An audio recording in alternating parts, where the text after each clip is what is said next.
Pedido de anistia, ou seja, existe um anseio de uma parcela considerável da população para uma legislação, para uma modificação em relação a uma lei de anistia que já mudam aí para dosiometria, então já existe uma modificação em relação a isso. Como que o senhor encara e qual é a posição do senhor governador em relação à anistia? O senhor apoia a anistia? Eu entendo que a dosimetria é o caminho que deve ser seguido e que vai ser seguido.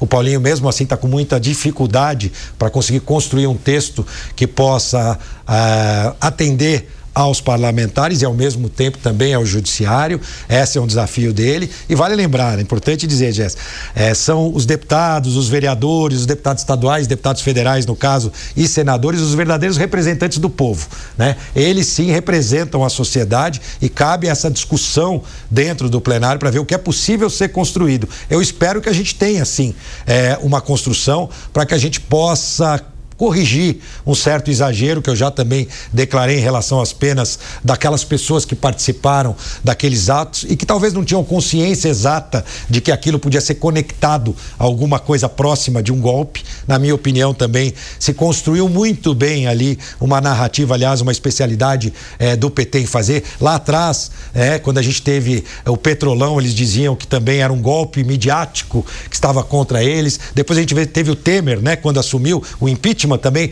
passou a ser um golpe. Aliás, se a gente fosse medir pela régua do PT, o Temer devia estar preso, né? Porque também era um golpista. Eles diziam que ele fez um golpe, né? Então a gente viu essa construção em relação à questão do 8 de janeiro e acho que é possível e deve sim se reduzir, na verdade, neste caso, eliminar essas penas e aí construir junto com o Congresso um texto que possa atender a sociedade, a população e, claro, que possa, dentro do judiciário, também ser um texto aceito. Aliás, a gente viu também últimos movimentos em relação ao Gilmar, né, em relação ao impeachment de ministros, que eu não acho também republicanos. Vai lá, Cássio. Governador, o bolsonarismo como fenômeno hoje já foge um pouco do seu criador, né? Vou dar o exemplo das eleições municipais aqui de São Paulo, onde o governador Tarcísio de Freitas e o próprio Bolsonaro, com menos ênfase, apoiaram Ricardo Nunes e no primeiro turno não necessariamente todo o bolsonarismo acabou aderindo à campanha do governador Ricardo Nunes.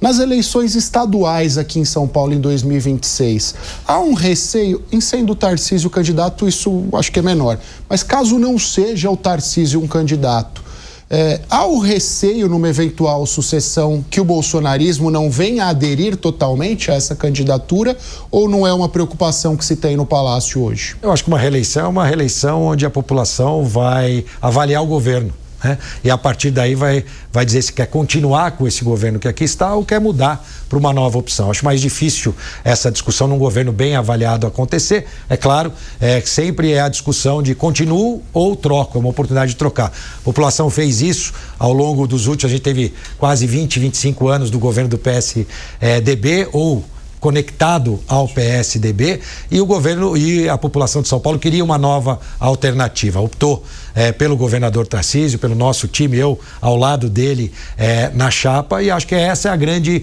resposta. A população vai dizer está satisfeita, que vê que a gente conseguiu resolver problemas e tem a capacidade de seguir avançando, resolvendo outros problemas a serem resolvidos do estado de São Paulo ou vai acreditar num outro grupo. De fato, a gente tem um grupo bolsonarista, depois a gente chama de um grupo de direita, aí os moderados, aí a gente tem a esquerda e os lulistas. Hoje o país está meio dividido assim, mas não acredito que esse vai ser o tema, essa polarização extrema vai ser o tema aqui da eleição do estado de São Paulo. Eu acho que vai ser uma avaliação de fato dos serviços entregues pela nossa gestão. Governador, o senhor mencionou agora há pouco o combate à Cracolândia como um dos principais, digamos, feitos, né, do governo de Tarcísio de Freitas, em parceria também com a Prefeitura de São Paulo até aqui.